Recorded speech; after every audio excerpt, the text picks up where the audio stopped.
Welcome to Scottish Sovereign's Homeland and the home of No Borders Radio. Hi, and welcome to the Public Law right here on No Borders Radio. Tonight is Friday, May 9th, 10 p.m. Eastern Standard Time. And you can find us at nobordersradio.co.uk.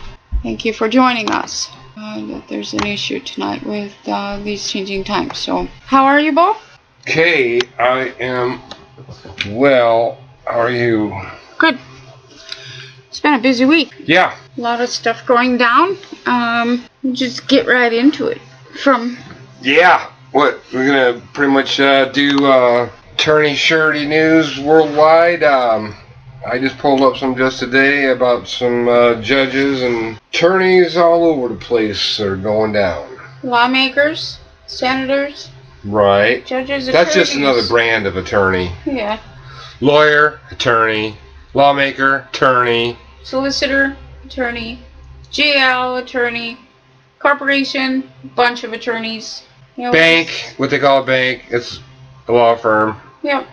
Run by attorneys. Yep. The attorney oath is under 12 U.S.C. subsection 73, which is under the Banking Act, under the Emergency Banking Act, 1933. Thanks to the, quote, bankruptcy that Congress declared, and at the same instant adjudicated and found that the citizen was there to offset or discharge congressional bankruptcy once again. And this is, of course, in accordance with the Articles of Confederation. Article 12. Human being is pledged and charged to discharge congressional bankruptcies.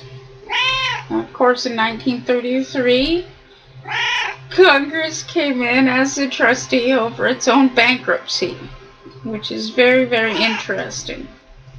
And that's why all of the citizens across the globe find themselves in the lower chambers of the Exchequer, which is defined as hell in Black's Law Dictionary, and maintained by the, of course, Marshal, which everybody knows is a jail or other institutionalized state, such as a hospital or mental unit, various forms of hell, maintained, of course, by none other than the attorney. You have Lucifer guards hell. He's the one that takes money, the fallen angel, for delivering up the human being. Judas, of course, means with law in Anglo-Saxon. And everybody knows who that is. It's where the money is. Whoever's got the money, honey, is who's going to have control of that chessboard. And the Exchequer, of course. And since last year, suing Congress and winning based on the fee schedule and adherence to the public law, of course, which is superior to acts of commerce and private acts according to the restrictive principle of sovereign immunity, the Foreign Sovereign Immunities Act, which is 28 U.S.C. Chapter 97 and related. And attorneys don't want to talk about that unless it's to try to sway you over to some other direction. Right, because corporations, they come in and they say, well, I'm the United States of America and I'm going to sue this corporation because it's a foreign state. Well, no. A foreign state is defined as a corporation. A foreign state is defined as a business entity facilitating business. And, of course, a confederacy is defined in Black's Law Dictionary as a criminal enterprise. Quite interesting. And of course, the very last line says what else? See federal government. Now tonight on, let's see, today a lot of things happened today. On wave.com, Wayne.com, W-A-N-E. Yeah, I believe it's out of Fort Wayne, Indiana. Oh, it's pretty. Attorney arrested on charges of intimidation.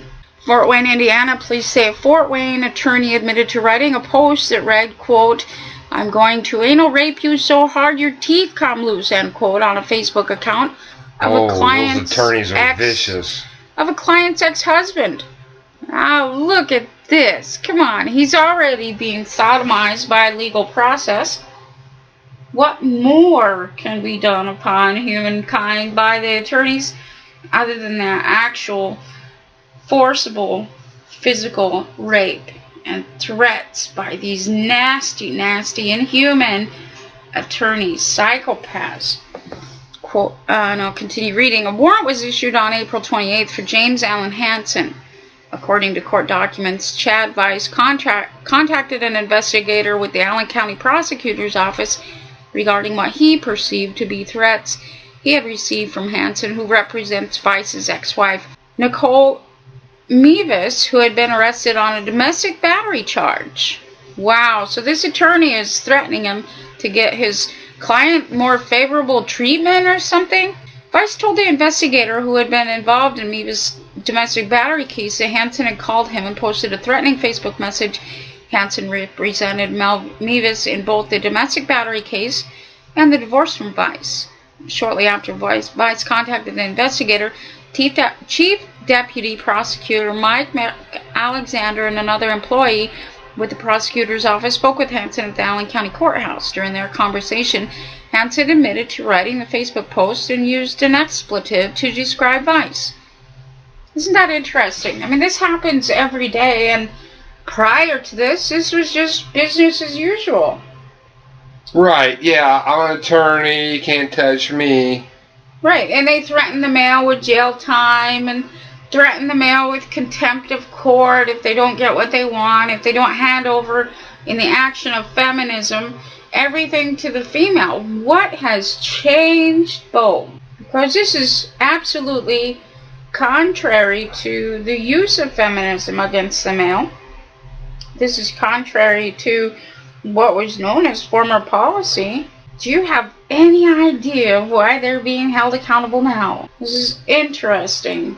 Well, last year, if you've been following the case, we evidenced what is going on in these kangaroo courts by letting them do what they do, and the feminism policy that the IMF has been giving funding to these municipalities for, that was taken away. Wah, wah, wah.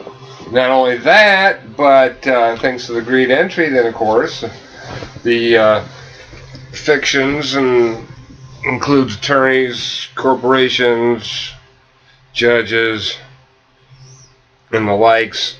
They were thrown into the holding corporation instead of the human being. We had been in there since 1929 Geneva Convention.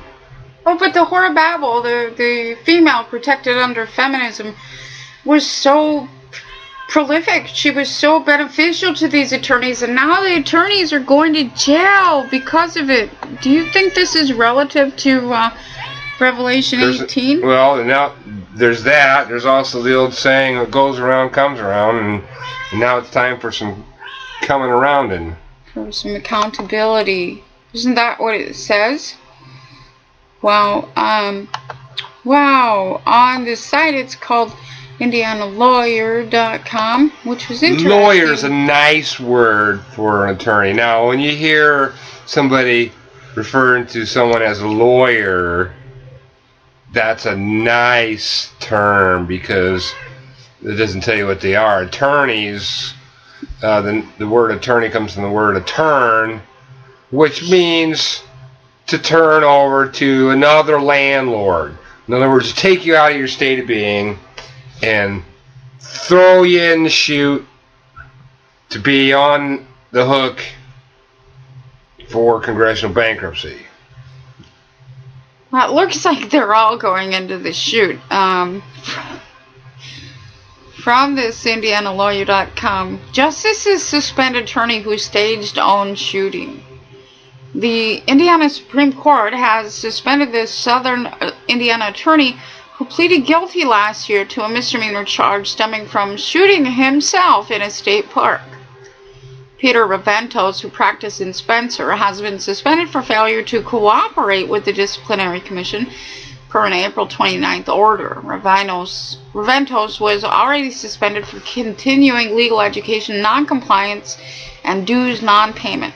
Now this one is absolutely interesting because as fallout from the agreed entry and of course the genocide order, in January the news reported that the attorneys are going to be required now, as part of their continuing education, to undergo psychological evaluation. And at that time, 7,000 attorneys were already shuffled off into the psychiatric industry to be maintained as product according to the genocide order itself. And these days are very, very interesting. So, as part of the coercion, it looks like they're holding them in contempt for not continuing their education, which is very, very profound to see. So, sorry, Mr. and Mrs. Attorney Surety Product. It looks like you're not even going to get out of this one anytime soon, and sadly, you wanted to play the game. You know, I watched for years and years and years and years as you cannibalize human beings, consume them in your legal practice, in your court procedure, as according to policy. And it looks like the shoe's on the other foot. So good luck with that, and you know, just take it like a man, as I've heard so very often in these court orders. Darn the luck, we just couldn't do it. Sorry, I tried my best. How many times have you spoke those words as you sodomized, mentally sodomized, and these families over and over and over again outside of humanity? And this is interesting. From the Nairobi News.nation.co.ke, top judge spends the night in police cells. This one's very interesting. A top judge spent Friday night in police cells after he was arrested on suspicion of driving under the influence along Ngong Road. Court of Appeal Judge Tenkel Ole Kante was driving his official GK vehicle at the time of his arrest. He was booked in at the Mutheja police station under occurrence book OB number, I don't know what that character is, 35-2014. It looks like a 4, but it's missing part of it. So it's occurrence book number. That's just a booking number is all, though. It's just so, and it, you know, and as a recap, then judges are in reality, as we evidenced in my case, are just attorneys wearing black dresses, pretty black dresses. Okay, because they don't do their job according to judicial canon. They're only supposed to rule on the evidence, as we evidenced directly in my case. They represent. Absolutely. And of course, we're representing a whole bunch of sureties now. As the attorney goes down, and all of these females are actually being held accountable. Accountability outside of feminism and the specialty that used to be there. Oh boy, it looks like the bottom fell out of everything. On the Countin2.com, cross teacher arrested, charged with sexual battery of a student across South Carolina. We have new information about the former Cross High School teacher accused of having sex with 3 of her students. Ellen Namick, 29, faced a bond court judge Thursday evening. As she entered the courtroom, family members of the 3 victims, 2 17-year-old brothers and 1 18-year-old, all Cross High School seniors, were in court. According to affidavits on April 11th, Namick had sexual relations with each of the victims. Ugh, that's just creepy. However, the attorney for the victims, Mike Bosnick, says there were multiple acts and locations. quote, it started off with kind of a sexual talk, and it ended up dirty talk, and then it ended up texting pictures, and it's under our understanding that this teacher would have had sexual talks with her class on numerous occasions. And it escalated from that into, actual the physical part of this, end quote. Bosnack said he believes the sexual acts took part just off of the school campus, but at school as well. Nymek is married with 3 young children. I asked her attorney, David Ayler, if his client did what she is accused of. Quote, if she did that, I'm not aware of it. Like I said, I don't know all the information on it, and it's not a situation where we sat down, it's early on in this process, end quote. He said they expect to learn more about it in the near future. For the 3 charges of sexual battery with a student, the judge gave Nymek a surety bond of just under $22,000. She was ordered on house arrest once she gets out. She can have no access or contact with current students at Cross High School, and she's not allowed to visit the Cross community. She is also not allowed to post anything about the case online. Nymek resigned her position with the school district. She turned herself into authorities early Thursday. If convicted, she faces up to 5 years in prison for the 2 charges related to the 17-year-old and up to 30 days for the charge related to the 18-year-old student. The Berkeley County Sheriff's Office has been investigating this case since receiving a complaint on April 28, 2014 in reference to the sexual battery of a student. Sick. However, she didn't get away with it this time. Years ago, there was a 12-year-old that was raped by a female teacher, and she ended up pregnant, and later on, even though he was victimized by her, he got to pay child support, and it was the same thing with Mary Kay Letourneau. Mary Kay spent a little bit of time in prison for twice raping Vili Falau, and eventually the Pierce County prosecuting attorney motioned to dismiss or quash the restraining order that allowed Letourneau to not only marry her victim later, but she also has access to 2 minor children at that time, which are males. She's a predator. But now, as you can see, they're no longer getting away with these things. Yeah, well, it's time, huh? It is. Been going on long enough. Nobody seems to know why or who exactly. Their catchphrases are things like the bankers, oligarchs, the Knights of Templar, Knights of Malta, and certainly these things play in as our arms and agency of Congress, but the thing you have to wrap your mind around here is Congress was given world dominion under the Atlantic Charter in 1941.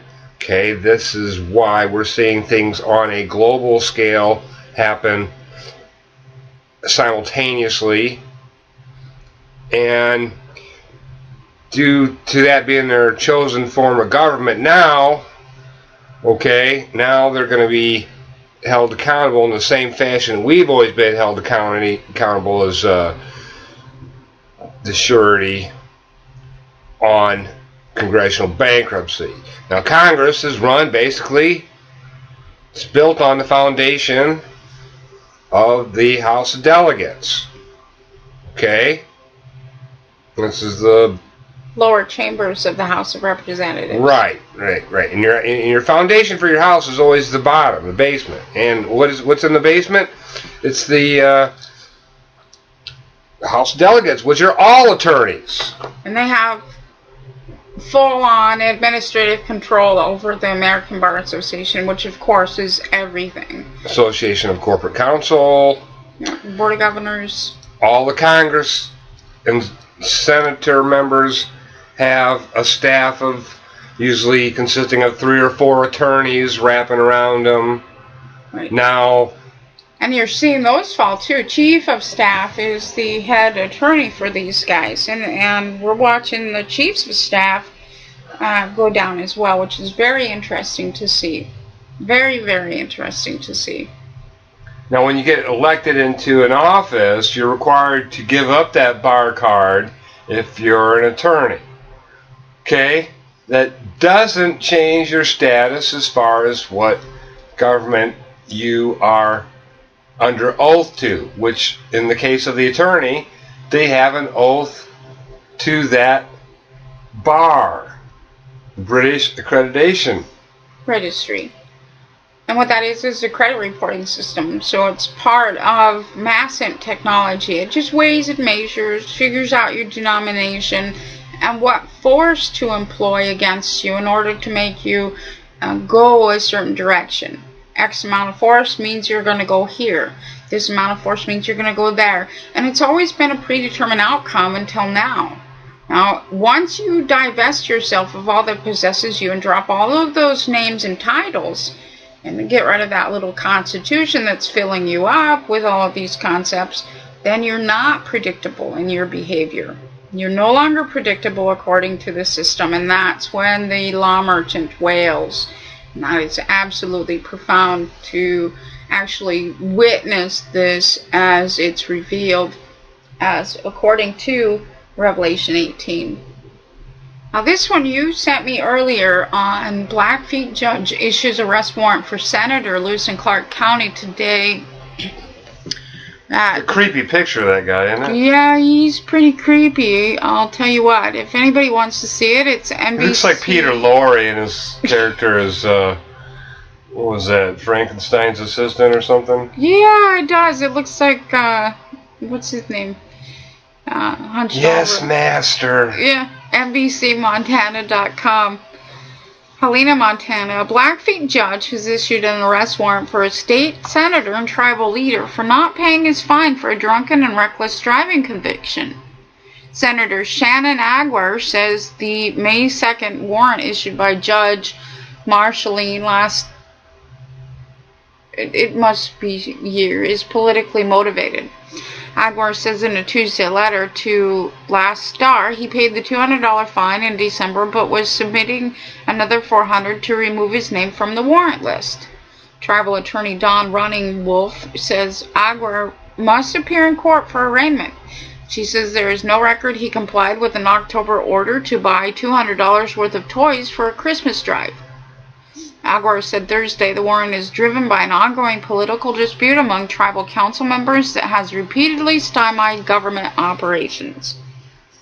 In simple terms, political cannibalism. This is what happens in Revelation, by the way. In case this surprises any other minion, this is what political cannibalism looks like. Yes, it's politically motivated.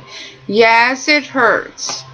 How are you going to get out of that? Well, you're not going to. This is what happens when you get caught human trafficking and perpetrating the most heinous crimes, including genocide upon humanity. Now, the attorneys are absolutely terrorizing law enforcement at this time. Yes. And there's a story from WITN.com. Sheriff's son charged with stealing gasoline from county pump. The son of a sheriff is accused of stealing gasoline from the county. Billy Sawyer III has been charged with misdemeanor larceny. Pamlico County Sheriff Billy Sawyer says his 18-year-old son was arrested after he allegedly used his father's gas key Friday at the county pump and put 3 gallons in his pickup truck. The sheriff says his son's vehicle was low on gas and he put enough in his tank to make it to a convenience store. After being alerted to it, Sawyer says he went to the district attorney who decided the son should be charged with misdemeanor larceny. So he was making things right. He was going to pay for this. Afterward, the 18-year-old offered to reimburse the county 10 times what was taken. The sheriff says in the past he has caught at least 4 people filling up personal vehicles at the county pump, and none of them were ever charged. Sawyer says in those cases, the county decided not to press charges. County manager Tim Buck says county employees each have an assigned key to the pumps. He says while there is a camera at the jail that can pick up activity, they are looking at making improvements to curb any more thefts. Buck says that includes instituting a card system for employees in the future. The younger Sawyer has a June 27th court date. Now, of course, the other beings were probably attorney friends and relatives and everything else related to this thing. But the sheriffs, to all law enforcement, you need to realize that this is just absolute over-the-top intimidation, harassment, terrorism to get you to align with that policy, to align with the attorneys, so that you're subjugated and you don't rise up against them, as we've seen over and over again. That that FBI agent sheriff down south, that he had pretended to arrest a judge, and then he was sued for $5 million. You know, that kind of thing is intended to put fear into law enforcement so that they don't arrest judges. That's its own yeah, it was Sheriff Payton, I believe his name was. Payman, something like that. When I went to his website that's offered in Facebook, it says that he's FBI. He was always a detective. He was never a sheriff. He only pretended to be a sheriff at the very end there. So make sure you do your homework, do your own research, and find out where these actors are stemming from before you believe anything that happens in this media presentation under the House of Representatives, which is only a marquee. It's a large tent that puts on many, many, many acts. Okay, I got one. This is just from today. Judge pleads guilty to DWI.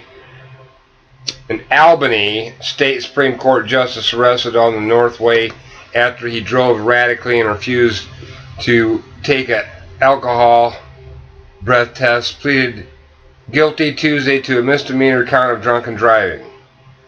Carl Landesino, 47, of Yorktown Heights, pleaded guilty to a single count during an appearance before Albany County Judge Stephen Herrick, according to Albany County District Attorney David Soares.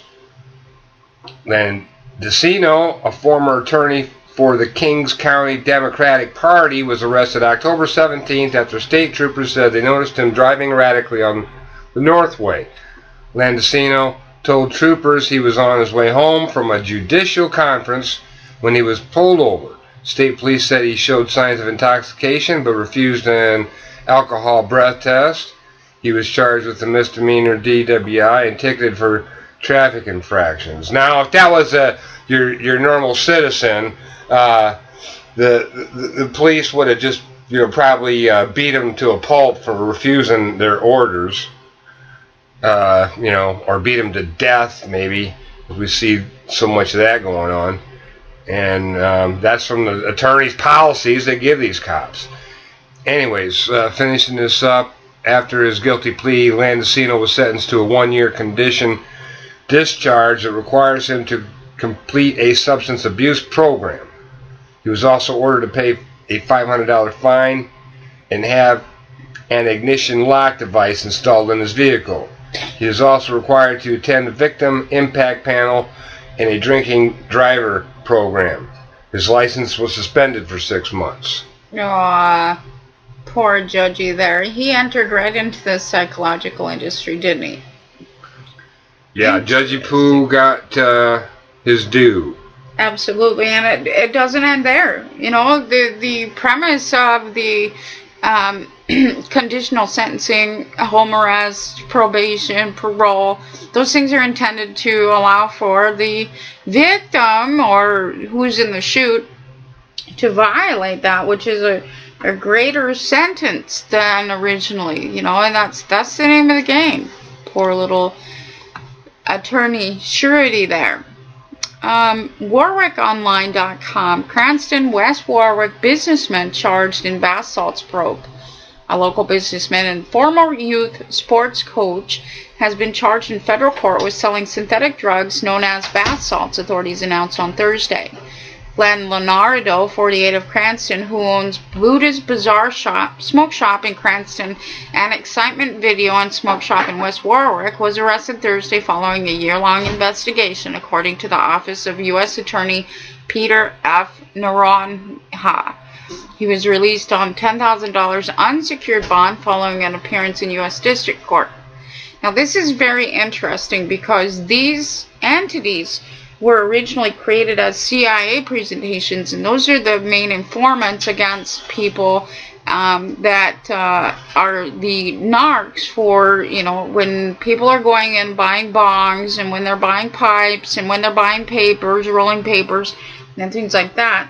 These are the folks that list to the law enforcement what you're purchasing. If you're purchasing grow lights or whatever else. Now this is neat to see that the CIA is now being taken down, and we saw more of that earlier this week with the gun dealers. They were talking about the arms dealing and everything else that the CIA has been promoting and has a stockpile down in Texas and everything else. So these agents are being held accountable as well. For all those that deliver Jesus up, you know the routine. Everybody, every Judas commits political suicide. You know, we've spoken so much about the Senate and what their actual actions are, what they do upon humanity. And finally, we're seeing a lot of accountability from the znews.india.com. Nepal lawmaker arrested over deadly blast, says police. In Kathmandu, Nepalese police have arrested a lawmaker for allegedly masterminding a bomb attack that killed 4 people and injured dozens of others in 2012, an officer told AFP on Monday. Sanjay Kumar Shah, a former government minister, was arrested late Saturday over the attack targeting 150 protesters rallying in the southern city of Janakpur, 20 kilometers from the Indian border. Police accused Shah of holding a personal grudge against one of the protest leaders who escaped unharmed when the bomb strapped to a motorbike exploded in April of 2012, killing 4 and injuring nearly 30 others. Quote, "We have strong evidence that Shah planned the attack," end quote, District Police official Uttam Subade said. A trial against Shah from the regional Sabhawana party is underway following his arrest in the border town of Burjang for allegedly plotting the attack. Police say Shah, a minister from 2009 to 2010, had a grudge against the protest leader after competing with him for lucrative real estate contracts. Both men are accused of using armed gangs to secure development projects. That's what they do. That's what the law enforcement has been since 1933, the bankruptcy of the United States Incorporated. Those corporate policy enforcers, armed to the teeth, has been a gang working on behalf of corporations, maintaining development. And now they're being held accountable for their works and actions, which is amazing, absolutely amazing to see. These things aren't going away, folks. Senate, House of Representatives, agents, you're all going down. And as I've stated over and over again, give me back all the children and I stop going after your throat like a pit bull. Because until then, we're going to keep on keeping on, and you're going to see more and more of you and your peers falling down. And the best that you can hope for is that you roll on them before they roll on you. Now, all of this, commerce and navigation, is a means and mechanism of human trafficking.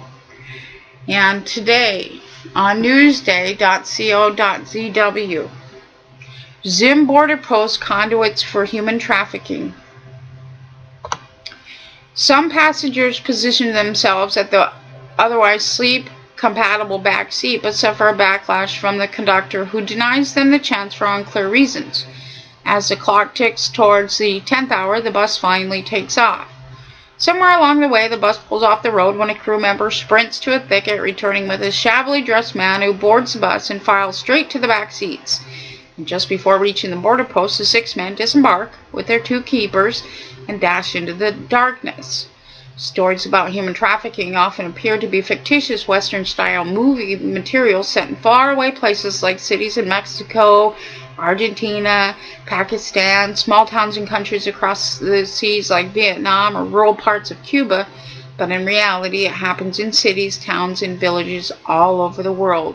Zimbabwe is apparently deeply involved in the criminal activity. Now, what this is showing you folks is your own government's trafficking human beings through a network called Commerce and Navigation.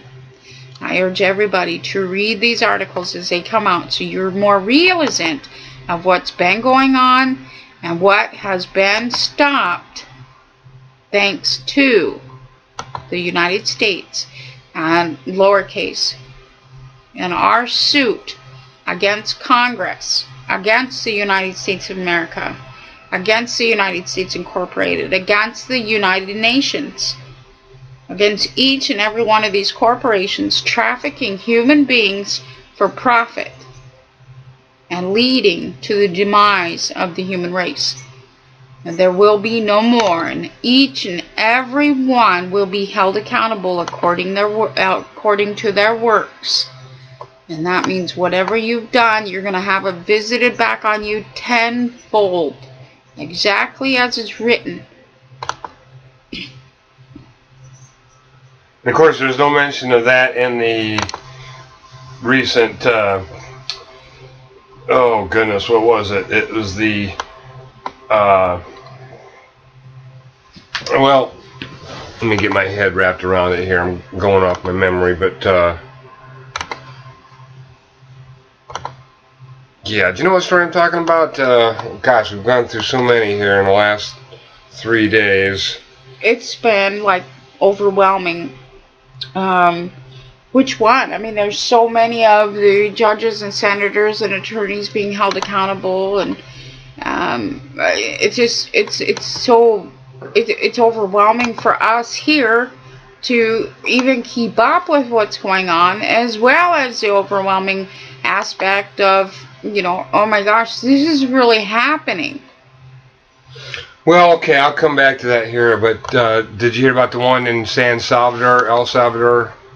No. Judge in El Salvador on Tuesday issued an arrest order for former President Francisco Flores, who faces charges of embezzlement, illegal enrichment, and disobedience.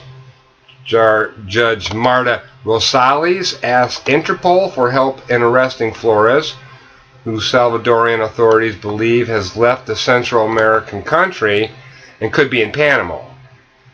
Panama's immigration agency said it has no record of Flores entering the country, so apparently I don't know where he's at, but Flores, 53, was charged last week with embezzling $5.3 million while he was president from 1999 to 2004. He was also charged with mismanaging $10 million that was donated a decade ago by Taiwan's government during his presidency. Further charge of disobedience accuses Flores of failing to show for a meeting with Congressional Commission investigating what happened to the money Taiwan donated. Flores has said he received the money personally from Taiwan and handed it over to the intended state projects. He has offered no proof, though, of the handover. Yeah. He forgot where he put the receipts. You know how it is. These corporate attorneys, you know how it is. They're just losing stuff all over. He knows he did it, but, you know, there's no evidence of it. Salvadoran officials have said the investigation began after prosecutors received information last year about suspicious operations detected by the U.S. Treasury Department. Flores is a member of the Conservative Nationalist Republican Alliance, which held the Salvadorian presidency for 20 years until President Mauricio Funes of the leftist Farabuno Marti National Liberation Front was elected in 2009. Yeah. So they're going after all these guys from the past. Oh, yeah. Okay, I mean, the ones that aren't in office right now, they're a little easier pickings than the ones that are in office. Well, they want to start there first because that's where the wealth is. So they have all these retirement accounts and all these assets that need to be redistributed to discharge their current bankruptcy, which their current bankruptcy is to the United States, lowercase. And they're really hard pressed now on being able or with ability to pay that back because of the amounts that they owe humanity itself. And sadly, you know, this is how it's going to be paid back. And whatever floats their boat. You know, we warned them. We gave them the opportunity to step away, and they did not. And now we're watching, I mean, just absolute chaos amongst themselves and rolling on each other. And from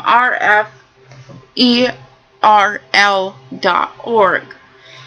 Court releases former Azerbaijani lawmaker jailed for extortion. Now this one is very, very interesting.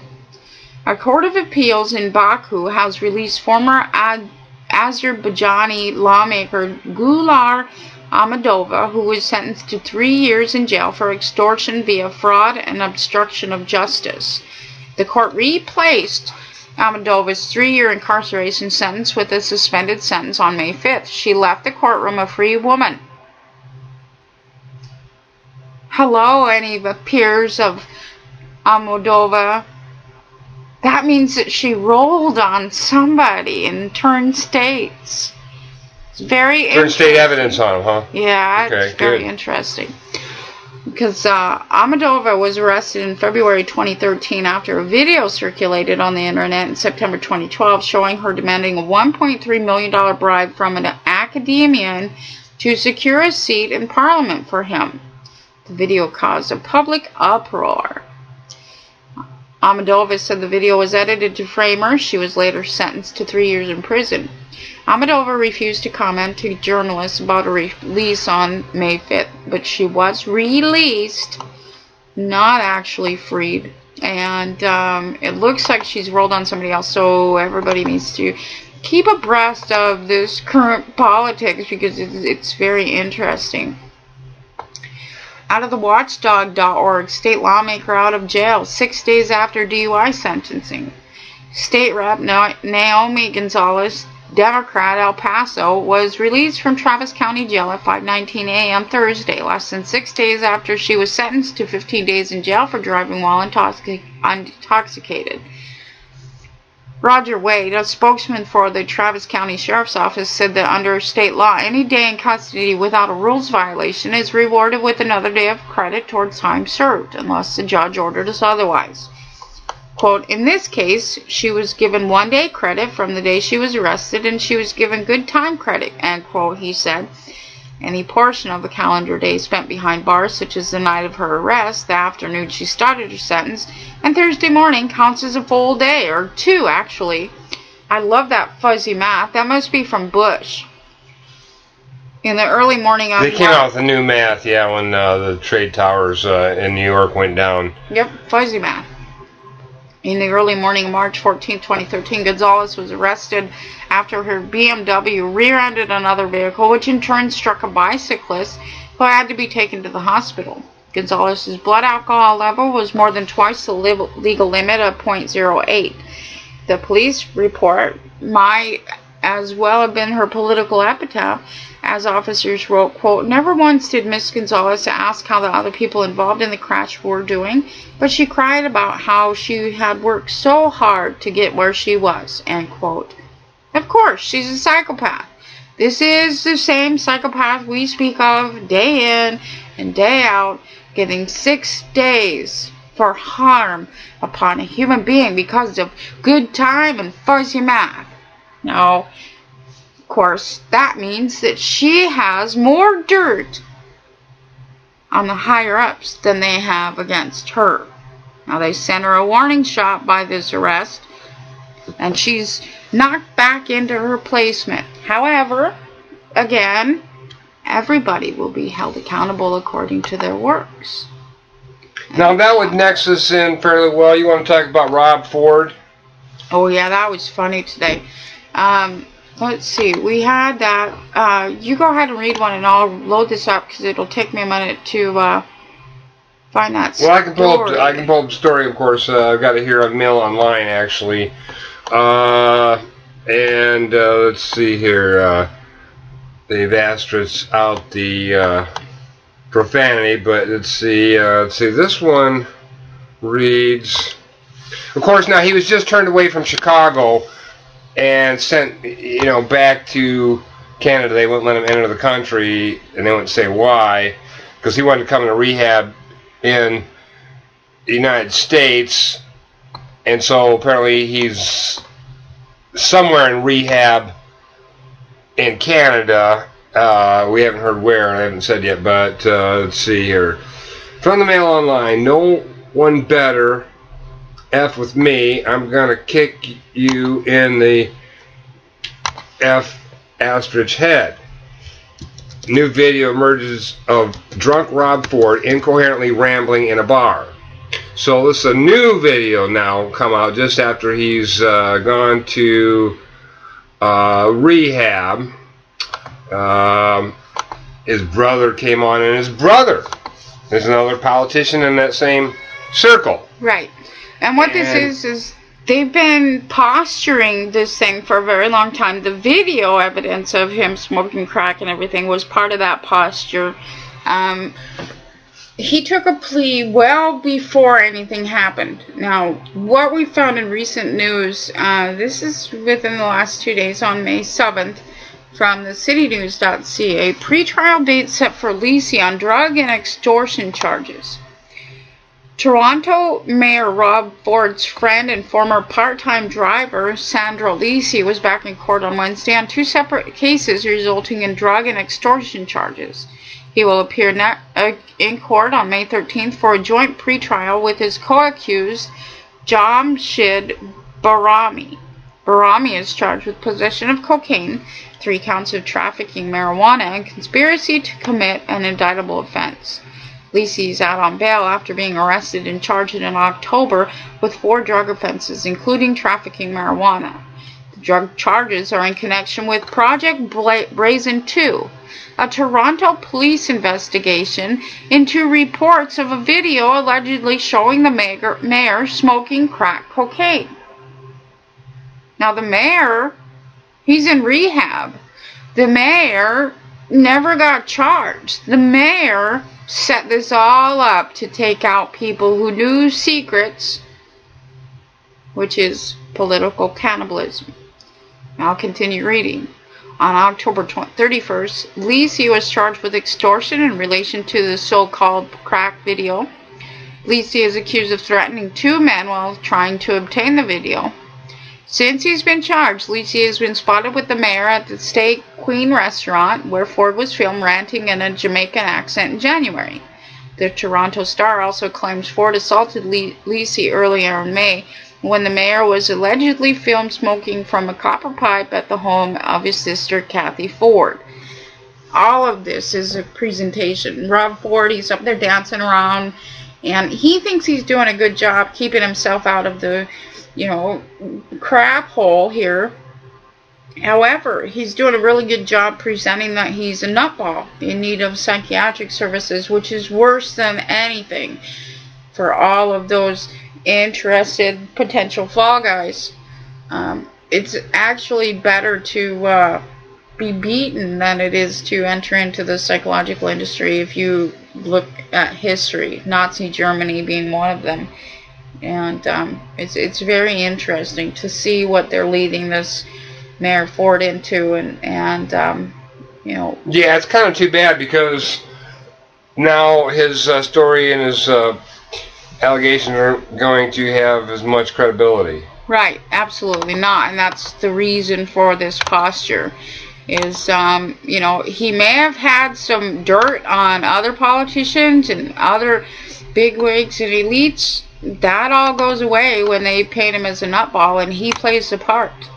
Here he is up there dancing around in a Jamaican accent. Remember the one you were reporting on during the fall into the winter, 2013. He's been playing the part very well, as to his mental capacity, and according to his works and actions, he's not mentally sound, which allows them whatever he wants to bring up against his peers and trying to take them out.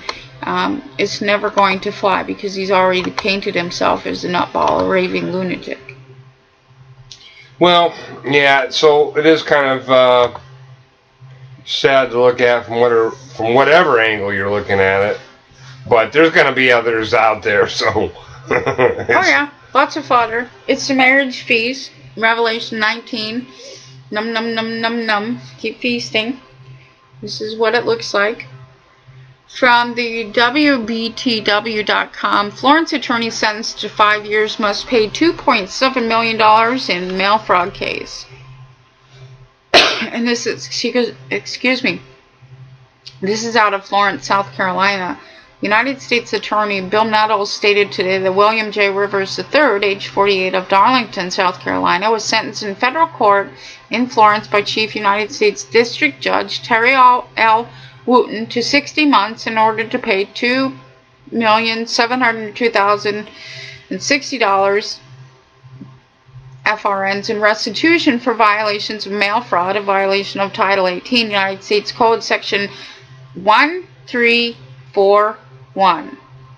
Does that sound familiar? He was charged with mail fraud in violation of Title 18 United States Code Section 1341. Yeah, well, it's the same way they took Al Capone down. Right. However, what happened last year in the Kurt Martin versus as the United States versus the United States Incorporated, what originally started to occur was the attorney was trying to post you. Yeah, of course, that's how it all started. You know, he said, well, I'm going to, you know, you haven't statutorily changed your name legally. I'll call you whatever I want to, said the Seawart. Right, which would have, if you would have played into that. And I divested from the, as per the Treaty of Amity County and Navigation from 1794, Article 2. Absolutely. And now this is just absolute evidence of what has occurred, because 1341 is any fiction attempting to collect debts or anything else through the use of mail. Now that includes any attorney, any and all advertisers attempting to address a fiction, attempting any of these things under acts of commerce and private acts. I'll continue reading. Evidence presented at the change of plea hearing established that clients of Squirrel Knight and Rivers, PA, a personal injury law firm in Florence, South Carolina, complained to the South Carolina Bar Association that they had been defrauded by William J. Rivers III and his partner John L. Squirrel Knight during the resulting investigation by the Disciplinary Council of the South Carolina Supreme Court.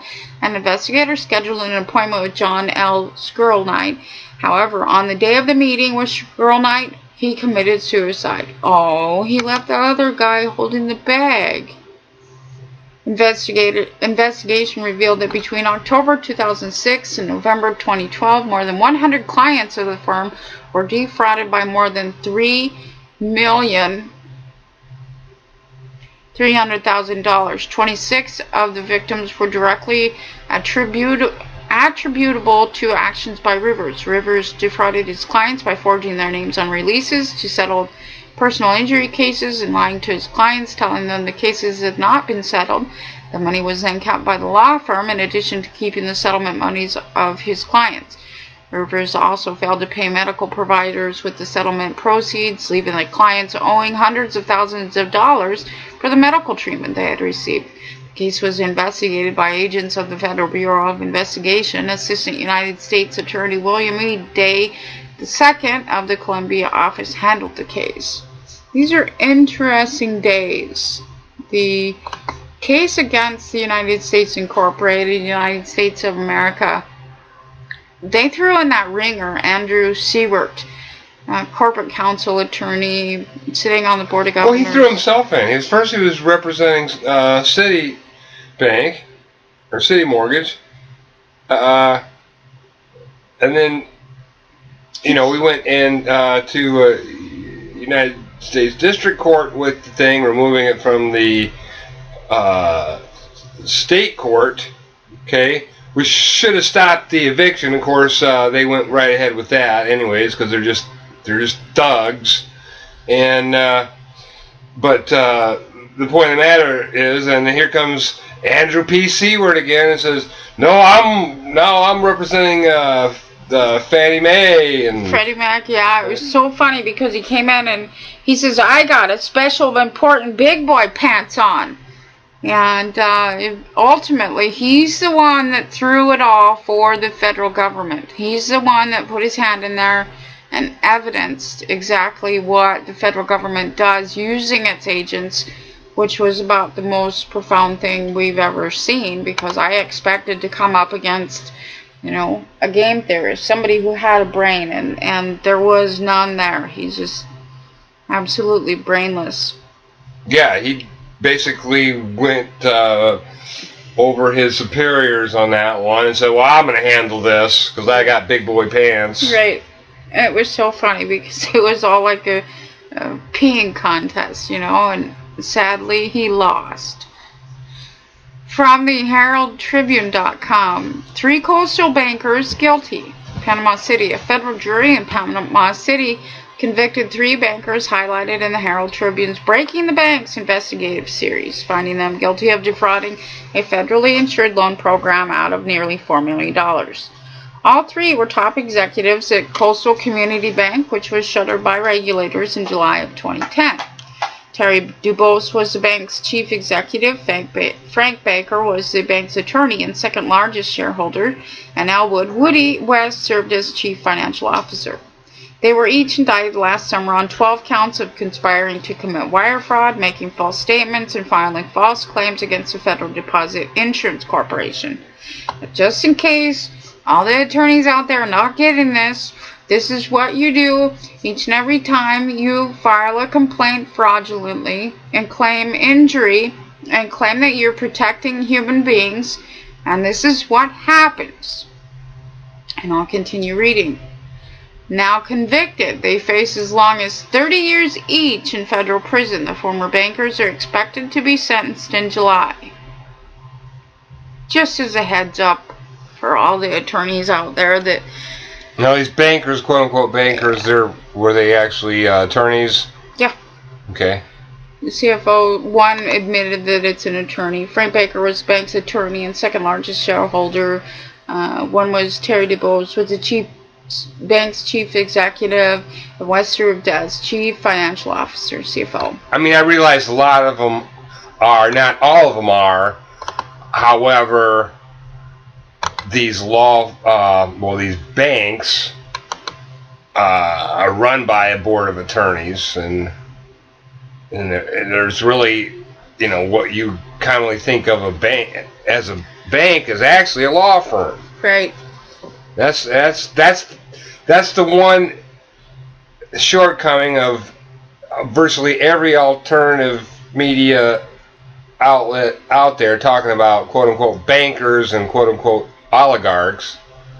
Is who are the bankers? Well, they're attorneys. Attorneys, and they're... they're actual law firms. Now, the real banker is that judge with his oath under 28 U.S.C. 453 to offset congressional bankruptcy using the citizen as a special deposit, which is actually the heart of our case, because it's human trafficking. Absolutely, and all of this evidence is written. The attorney oath is 12 U.S.C. subsection 73, which is under the Banking Act. And, I've got to give a shout out to Michelle.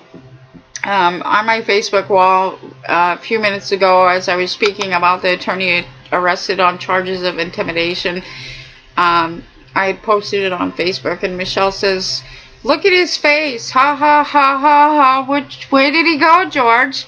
They certainly are wigging the F out, and that is I love that statement, and I love you, Michelle. Yeah, it's all getting to be like a cartoon land. Like Obama up there now, he's, like the State of the Union was, it could have been Bugs Bunny up there. I'm dying! Oh, I'm dying! Don't! That's what it all is, and it says that in Revelation. It just ends like that. Oh my God, they're dying forever, holding their throats, wailing, moaning, and these days are just absolutely profound. This time, I would not choose to be anywhere else. From the BostonGlobe.com, power patronage are put on trial. Probation officials described in court. To prosecutors, he was power-hungry bureaucrat who bribed legislators with jobs for their friends and family so that he could build his own political empire as head of the probation department. Looks like another fall guy.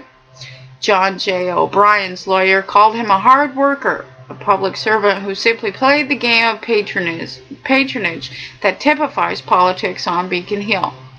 For 90 minutes Thursday, prosecutors and lawyers for O'Brien, the former probation commissioner, and his top two deputies laid out for a newly sworn-in jury of 16 of their peers' widely contrasting views of a case that has gripped the political establishment in Massachusetts. Quote, "This case is about jobs," end quote, it said Assistant U.S. Attorney Fred Wyshak Jr., the head of his office's public corruption unit. Everyone needs jobs. It's a very powerful thing, that ability to give someone a job. Jack O'Brien handed out those jobs like lollipops to members of the state legislature. End quote. Stelio Sinnis, O'Brien's lawyer, told jurors to ignore Wyshak's use of the words rigged and scheme and to see the case for what it is, political patronage, not a crime and nothing more. Quote, "Jack ran a law enforcement agency and he ran it well, and they don't allege that he didn't," end quote, Sinnis said.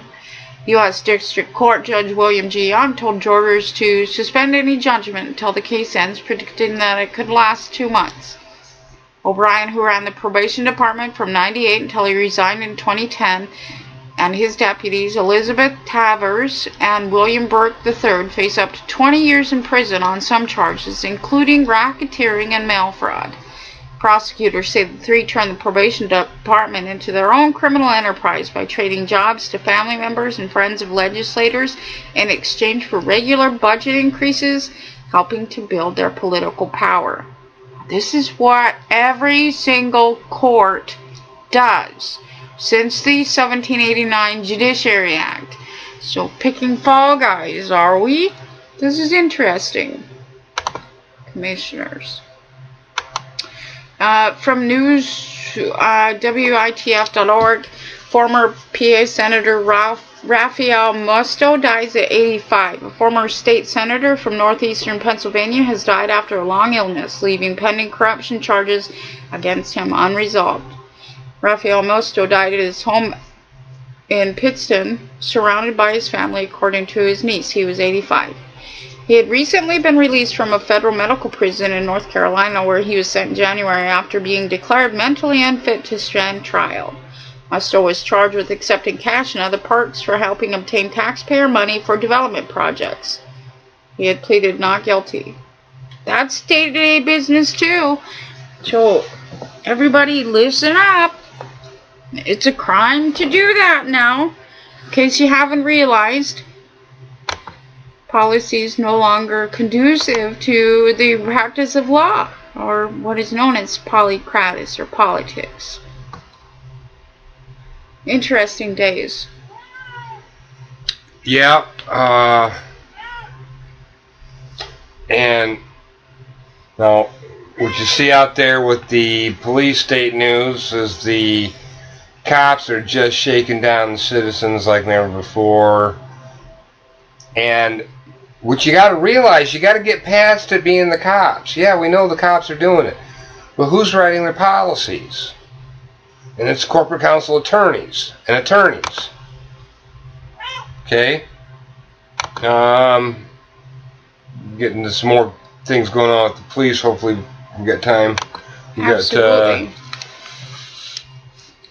let's see, a federal grand jury indicts former principal on sex charges. There's a Department of Education surety.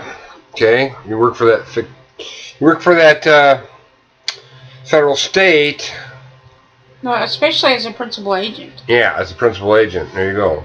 It's just sick. But they're being held accountable now too, so it's nice to see. John Harold McGill, 56, has been charged after he allegedly attempted to arrange a sexual encounter with a 13-year-old via the internet and text message. The report indicates that McGill left his own children's home, and he left them alone to drive to Lithuania, thinking he would be meeting with the young girl. Instead, he was arrested by authorities as part of an operation called Operation Broken Heart. The one-page single-count indictment dated May 6th is pretty straightforward. So it's just sick. Sick. There you go. We need to, gotta weed them out of society. Yeah. And instead, the federal state has always put them in a position to do these sort of things, and right, it's all under that premise you talked about in the past called pedagogy. Right, education, and that's what it comes down to. I mean, if you're educated by the predator, it's going to teach you to be a very docile prey. I mean, if lions could do that, they would never have to move, right? They could just be like legislators and judges and attorneys, never having to lift a hand to hunt anybody, because they can teach them how to be good prey, and that's what's happened all this time up until now. Now with the public law, everybody's going to be held accountable for their works and actions. Now there's, of course, like I said, there's tons of police news, and you can see some of the stuff over at policemisconduct.net. Now realize, of course, that's put up there by attorneys. The Cato Institute is a bunch of attorneys pointing the fingers at the cops. Okay? But who led them down that road? With their policies. Right. We got, let's see, cops continuously raid man's home looking for him. The suspect died in 2006. Fox News, a story that just won't stay dead. NYPD won't stop raiding the former home of James Jordan Sr., although Jordan died 8 years ago. The cops still want to talk to him. That was sick. That's just terrible terrorism of a widow. And Jesus spoke about that as well extensively in his walk. And he said, it's just sick what you guys are doing. Moses doesn't protect any females. The disciples had come and asked him, well, Moses has power, right? And this is around the time when they're asking him about, paying homage to Caesar. And he says, show me a penny, Then they come to him and he says, well, what about the female, if her husband dies, isn't she going to be passed around to keep her safe from state predation? And Jesus said, no. In the resurrection, he says, quote, you know not the scriptures of God. Because in the resurrection, they don't have to marry anybody. They're not preyed on by the state. And this type of thing no longer occurs. Now, these officers that were terrorizing this widow was directed by corporate counsel. Right. The story is placing the blame on the police, saying they're not very bright. But they kept getting I think the cops are they know better. Well, we've been there 4 times this year, I hear, supposedly already. Right, but and they keep going there. That's not because they want to go there. Somebody's telling them. Right, they're directed and they have the order to go out there. So everybody needs to roll over on the judges, then the prosecuting attorney and corporate counsel in that area for terrorizing widows. Mainly corporate counsel. Yep, not just terrorizing widows. I mean, she's a widow. She's a mother. She's being terrorized by corporate counsel, prosecuting attorney, and judges that are banking on human trafficking and putting her in states of fear. And it's not fun. When they killed my husband back in 2000, I mean, they put us through hell. They're constantly preying on widows, and that's their function prior to now. From allafrica.com, this one was beautiful. In Zimbabwe, lawyer charged in new onslaught on rights defenders. Prominent lawyer Trust Manda was on Thursday arrested and charged with defeating the course of justice in what appears to be a new campaign against rights defenders. Police allege that Manda scuttled their investigations when he represented 6 and Bada diamond mining firm workers who were suing the police for implicating them in a $3 million diamond theft case. In a lawsuit filed at the High Court last month, the ex-workers said police forced them to confess to selling diamonds to Matar businessman Mudassar Khan.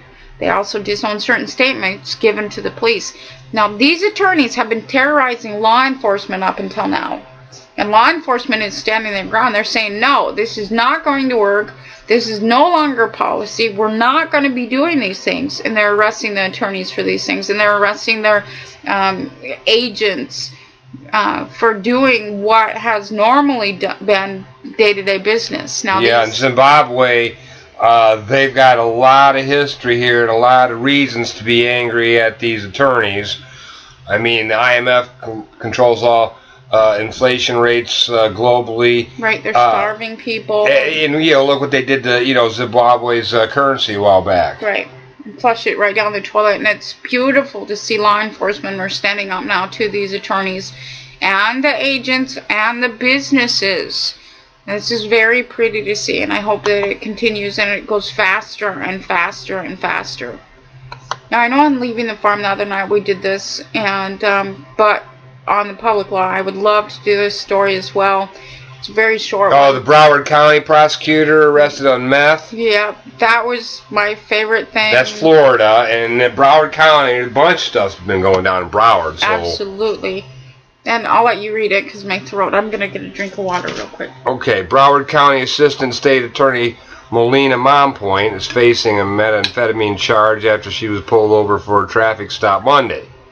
According to Wilton Manors Police, Momport was pulled over initially for driving with an expired tag.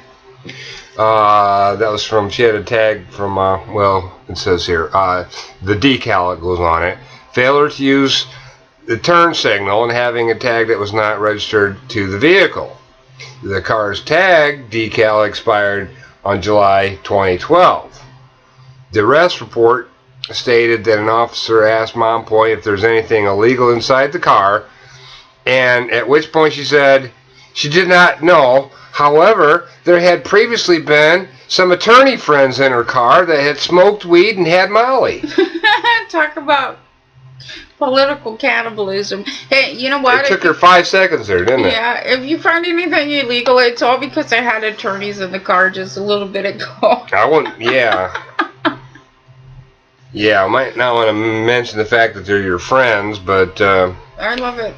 How much of a friend can anybody be with an attorney, and especially other attorneys, because they're they're in competition with one another, basically, a lot of times. See, Wilton Manors police say they had found one clear capsule that contained a powdery substance that tested positive for meth and weighed roughly 0.1 grams. Mompoint was interviewed by police after being read her rights. She again said her attorney friends left the Molly in her car. Mompoint has been suspended without pay, according to Ron Ishoy, spokesman for the Broward State Attorney's Office. We have asked the governor's office to assign the case to the state attorney's office in another circuit, he added. Mompoint had been working in the office since, let's see here, pull down, since January 2nd, 2013. Her annual salary is $41,400.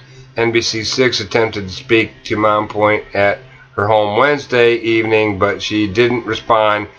It's unknown if Mompoint has a lawyer handling the case. Well, I'm pretty sure it's not one of the ones that were in her car. She's not going to find many friends to help her, is she? Interesting days, cannibalism. That is so funny. I mean, it's just it's profound on the level of love and care they have for each other. I'm not exactly sure, and Bo wasn't sure what Molly is for all of the listeners. Well, I think that's just a reference to the methamphetamine. Yeah, it must be something related to that. Really, it doesn't have anything to do. That's probably the slang street term for it, because they have quotations around it. Yeah, it's something, a slang term. Now, did you hear about the one that grand jury charges former Blackwater guard with murder over killing Iraq's civilians. No. This was kind of good to see. The grand jury has charged former Blackwater Worldwide security guard with murder for his alleged role in a 2007 shooting of unarmed civilians in Baghdad. According to an indictment made public on Friday, a federal appeals court last month effectively ended a manslaughter case against the guard, Nicholas Layton, but prosecutors had signaled they might seek a new indictment against him. So, interesting. That wasn't happening before. You know, Blackwater guards, Halliburton, they were never being charged for all of their Confederacy actions over in other countries, quote other countries, and now, you know, it looks like these agents and employees are being held accountable, which is just beautiful. That's something that we've been waiting for, and it's a long time coming. A long time coming. Yeah, Fed Chair Janet Yellen admits America is an oligarchy. I didn't see that one. Let's see. Well, I don't like all this verbiage about, you know, constitutional republic in here, but anyways, when avowed socialist Vermont Senator Bernie Sanders recently put Federal Reserve Chair Janet Yellen on the spot at Capitol Hill in a hearing regarding the state of America as an oligarchy, Yellen basically admitted that's what it's become. In the U.S. today, the top 1% own about 38% of the financial wealth of America. The bottom 60% own 2.3%. The senator began running down a harrowing description of the wealth gap, which has helped to shift all the power into the hands of the elite. We are still a capitalist democracy. No, this asks the questions. Are we still a capitalist democracy? Well, yeah. Well, heck yeah, we are. Yeah. Because capitalism's capping. That's a head count. And this is the Federal Reserve saying, you know, oh, it's somebody else, isn't it? And saying, look the other way. How funny. If you read the Federal Reserve directives, you'll find all of policy written in their directives. Yeah, so, basically, you know, they admitted that the political power rests with the billionaire class. Yeah, which is the Federal Reserve boards, the Corporate Counsel Attorneys Association of Corporate Counsel. It's all just so sick. But as we've said and we maintain, they're being held accountable, and it's just getting worse and worse for these attorneys, including after death. Now, I have a concern. On jsonline.com, there's a story with the headline, "Did lawyer's suicide cost him final pay? Court to decide." Now, to all attorneys out there and law enforcement, now, we want to see attorneys held accountable. We want to also see them alive. However, determined as civilly dead, as is written in the court case. Now, this article, these attorneys in this court are trying to posture the murder of attorneys in order to compensate the murderers, which is usually their bosses. And I'll read this story so that everybody else knows what's going on. Law firm argues his death is breach of contract. A $250,000 check found on the seat of Ira Bordeaux's vintage Lexus coupe shortly after his suicide has sparked an unusual legal fight over whether the attorney's suicide amounted to a breach of contract that has prevented his estate from receiving more than $41,000 in fees. The check, discovered by David Bordeaux shortly after the 54-year-old brother's death, was from West Bend Mutual Insurance and was written to Ira Bordeaux and Stiles and Pompeian. The money was a settlement Bordeaux negotiated on behalf of the survivors of a New Berlin couple killed by a drunken driver in 2012. Bordeaux was to share the 1/3 contingency fee with the Stiles firm, court records show.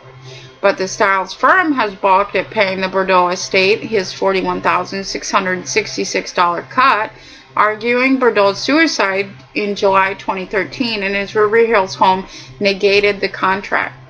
This opens the door to law firms murdering attorneys and saying that's a breach of contract, we don't have to pay anything, and keeping their assets, which is sick. That is an incentive to murder attorneys, and we don't want to see attorneys killed other than within the action of civil death. And I want all of our law enforcement aware of what's going on and how dirty and malicious these bankers are when it comes right down to it. They don't care about each other either, as we're seeing with the political capitalism. Yeah, because what they're doing is they're devising a way to keep the wealth among the attorneys instead of having it being redistributed back to humanity. Right, and with this incentive, with this argument of those fees, it makes it look like perhaps he did not commit suicide. If they're claiming that his death is a breach of contract, that's all they had to do is kill him. So you might want to look around and see what's going on here, because, you know, that is not indicative of a suicide. Especially, you know, he's got everything going for him. He's got a $250,000 check in his car. What could be the purpose? And in the stories that I'm reading about him, there was no reason for his suicide. He was at the top of his game, just like most attorneys that are being deemed accidental deaths, natural deaths. One of them, not even a month ago, he was 30 years old or so. They said he just died in his home, sitting in his chair. You know, nothing to see here, folks. Move along. And these are sick, sick, sick things, and we don't want to see anybody die other than civil death, because this is called accountability. That we don't want anybody just scooting off and not being held accountable for what they've done. And of course, we don't want to see not being able to roll on others. Right, and we absolutely don't want to see them killing each other, because that's wrong. You know, killing is killing, and I would prefer to see them in North Korea. Well, let's get all the dirt on everybody else, you know, first. Right. You know, because there's 2 million attorneys in what's known commonly as the continental United States landmass anyways. Let's see, and some other startling statistics you got to think about.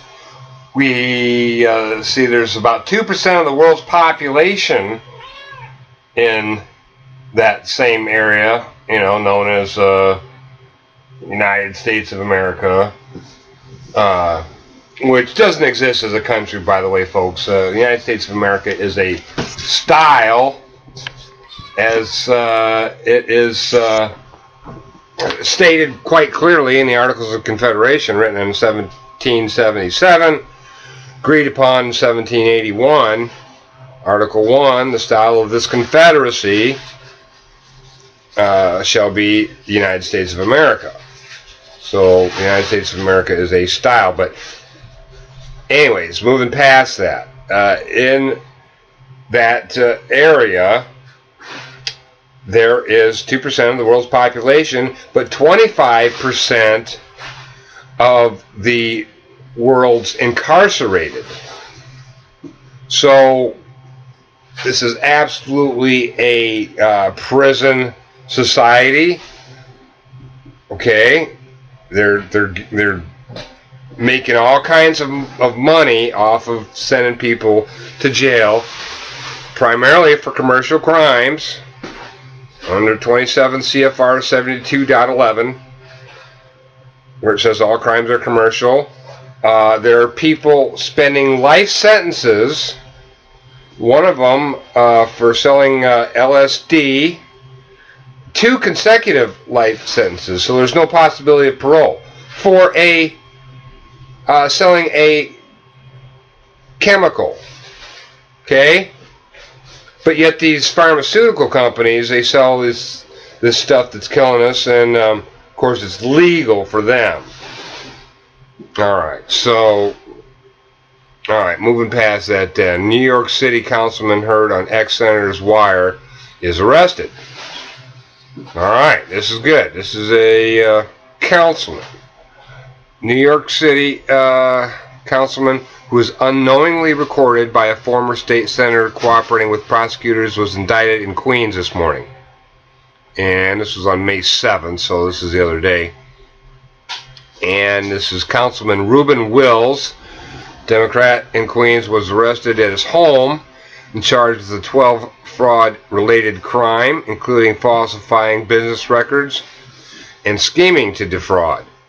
A quick refresher, Will was one of the 9 people secretly recorded by former Senator Shirley Huntley, Democrat from Queens, who has since been sentenced to a year and 1 day in prison in a separate corruption scheme.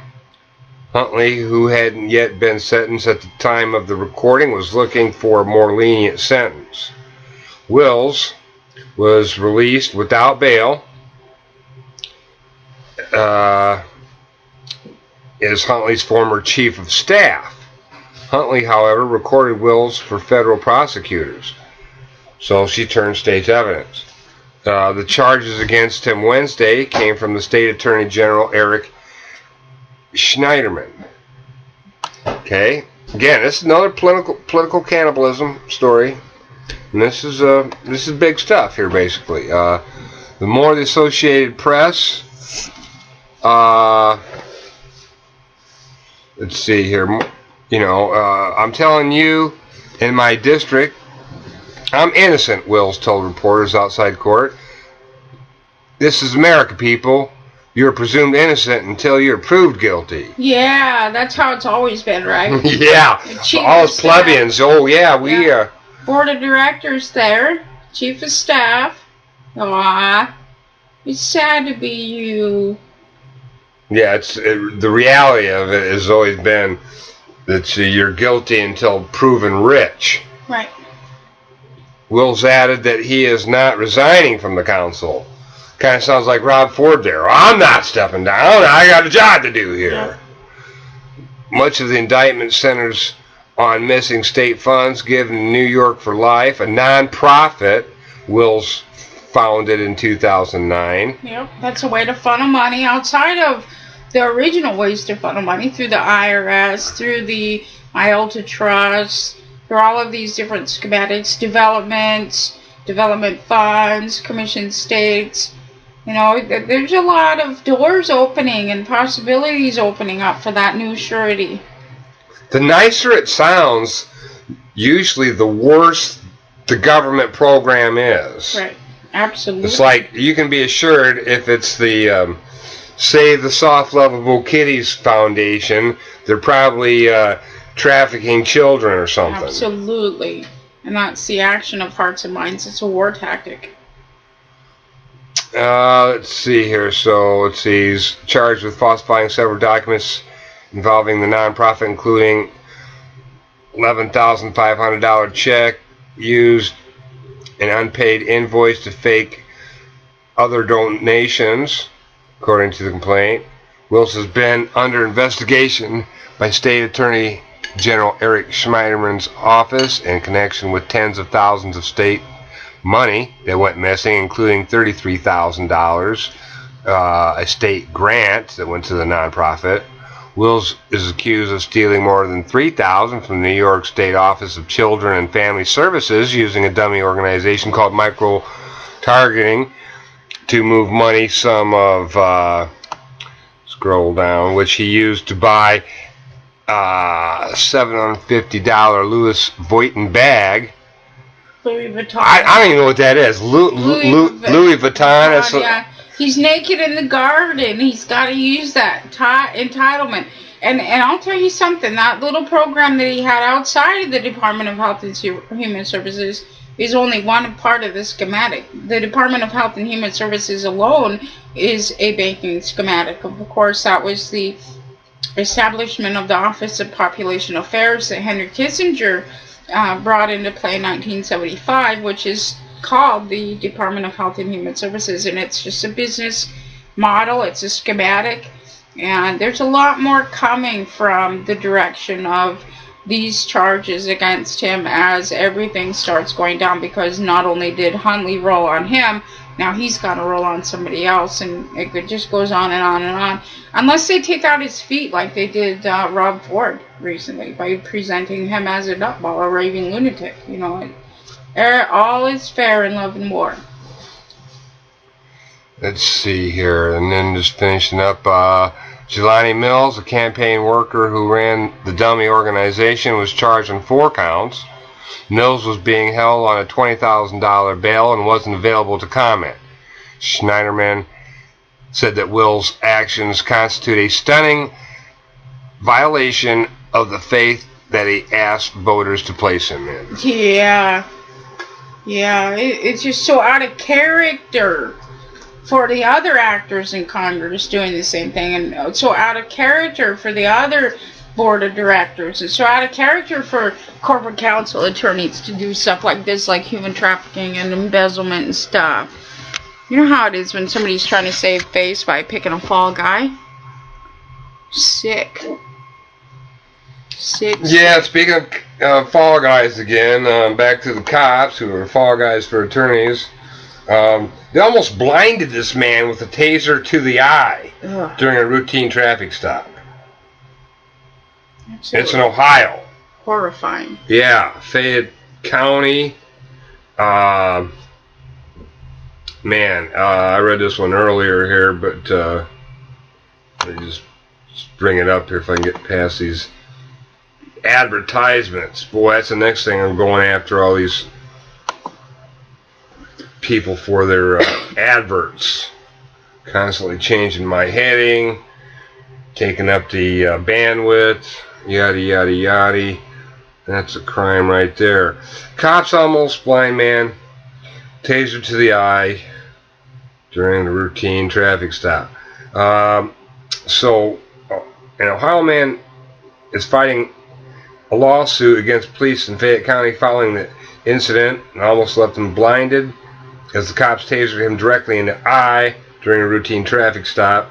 Matthew David Kelly claims that a sheriff's deputy and an Ohio State Highway Patrol trooper used excessive force in deploying a taser and stunning Kelly twice, causing him to lose vision in his right eye. Sick. Kelly was a passenger in the truck stopped by the cops. He was asleep at the time when the driver was pulled over and arrested for being under the influence of alcohol. Okay, so this guy's just asleep in the truck. You know, he's, you know, how'd you like to get woken up with a taser in your eye? That's the new, I guess that's the new alarm clock method that the corporal counsel attorneys are asking the cops to use.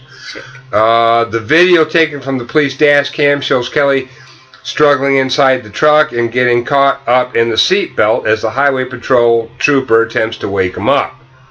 The sheriff's deputy then rushes to the passenger side of the vehicle with the taser drawn. After failing to pull him completely from the vehicle and leaving him still tangled in the seatbelt halfway out of the truck, the deputy fired a taser which struck Kelly directly in the eye. Deputy is heard yelling, "Get on the ground now, on the ground. I'll do it again. Get on the ground." With his hands on his head, clearly disoriented, he just woke up out of a slumber, got tasered in the eye. So Kelly, then he received another jolt from the taser directly into his eye. Cops then managed to free Kelly from the seatbelt. The video shows Kelly telling cops, "My eye hurts." And I bet it does. As it becomes swollen shut, paramedics who later tended to Kelly said he suffered near total loss of vision. When asked for comments on the incident by local news station 10 TV, Fayette County Sheriff Vernon Stanford said Deputy Sines was not reprimanded for those allegations. "I thoroughly reviewed the video and believe he acted within policy." Yeah, he did act within policy. Yes. The policy you attorneys write for these cops to carry out. Absolutely. Don't hold the cop accountable. He acted within policy according to the directives. You hold the corporate counsel attorneys accountable for these things. Yeah, well, still, these cops that are going along with this policy, why don't you either find a job or find a way to fight back against the attorneys that are nothing but a thorn in the side of humanity. They're the only predators that we have on this planet. Right. A plague. The plague. 10 TV notes that the deputy has a history of reprimands for unprofessional conduct and failure to perform his duties. Yeah, so they're vilifying him, of course, in the media, when in reality, he's just following policy, and perhaps before he was trying to step away and walk out of it and was threatened, you know, and that's a lot of their review techniques and their all of these testing measures and stuff. Texas town shaken, of course, by that officer shooting that 93-year-old woman. Yeah, that was a tragic one. Absolutely horrifying. ABCnews.go.com, Mexican official charged with organized crime, finally.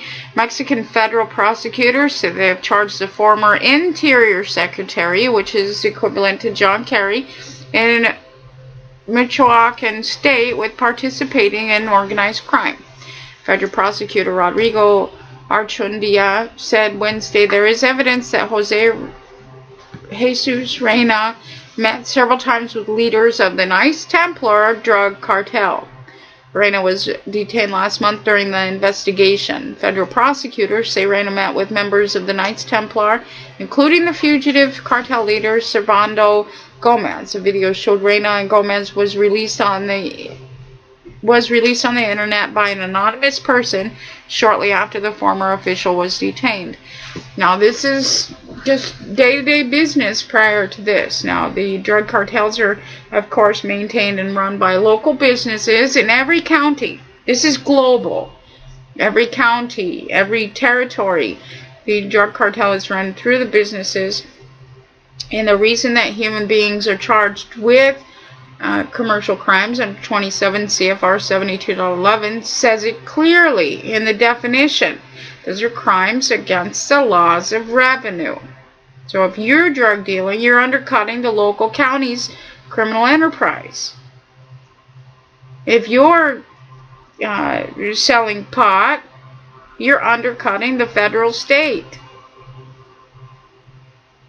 Read these things. It's all written. It's all out in the open for everybody to see. But it is nice to see these corporations being held accountable now. Now from DaijiWorld.com. Indian American official charged with fraud in the United States Incorporated. New York, May 8th. An Indian American executive at an investment advisory firm in New York has been charged with fraud by the U.S. regulator for distributing falsified performance results and siphoning investor proceeds for his luxury car payments.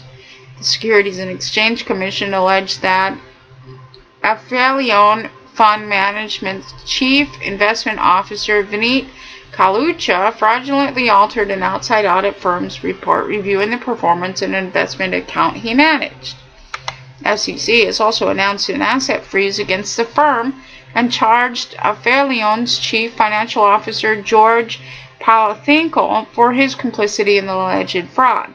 Palatinko allegedly learned about Kalucha's falsification, which essentially changed an investment loss into a major investment gain, and the accountant said.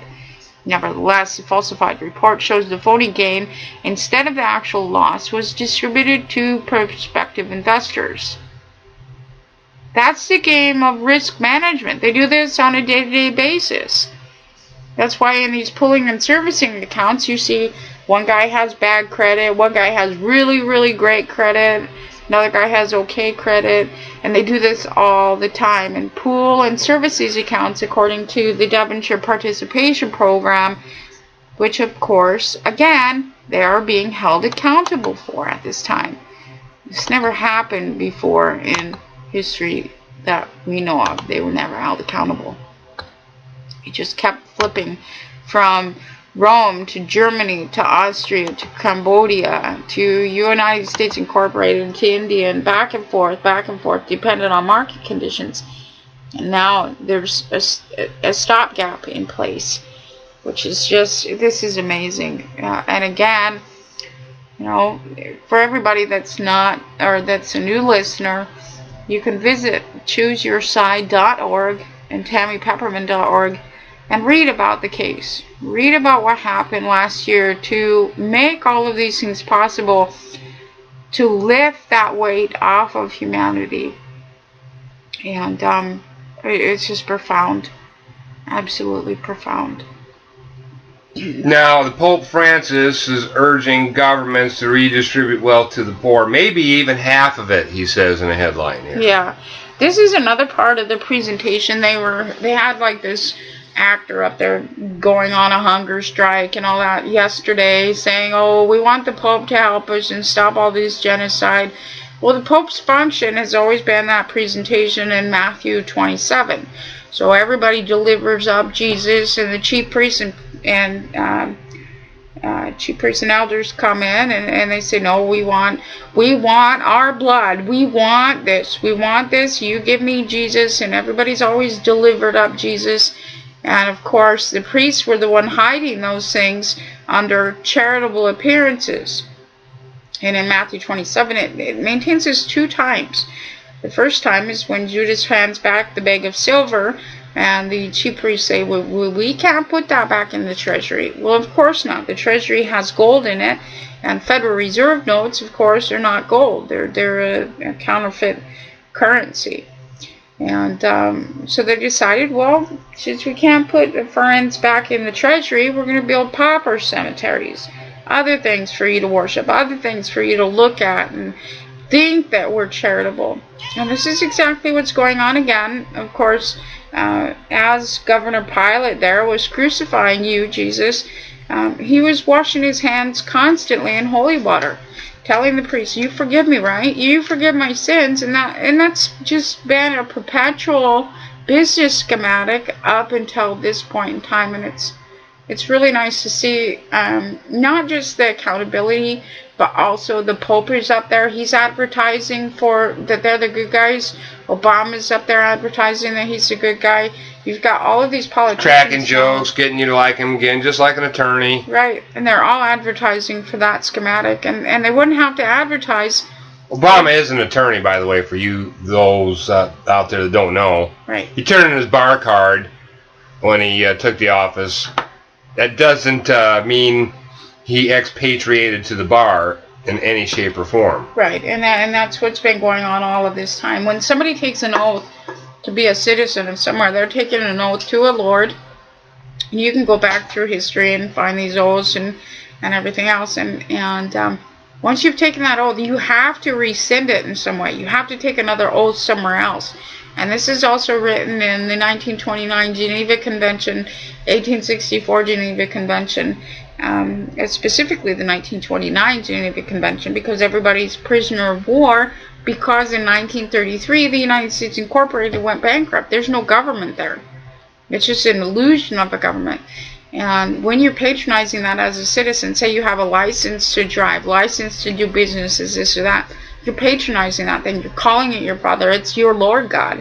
And if you don't walk away from that, if you don't put something down saying, no, I'm expatriated, and you repatriate somewhere else that's not part of that corporation, you're still patronizing that. You're still a citizen of it. And that is all inclusive of anybody who's taken an oath to the bar. And of course, Lincoln is the one who opened the door on that one. 3 days before the 14th Amendment was passed, there was also the Expatriation Act.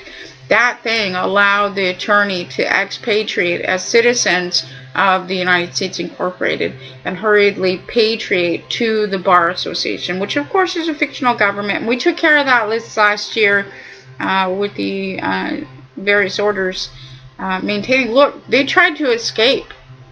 And according to the 1929 Geneva Convention, anybody who tries to escape as a prisoner of war under the 1929 Geneva Convention, they are allowed to be prisoners in a prison.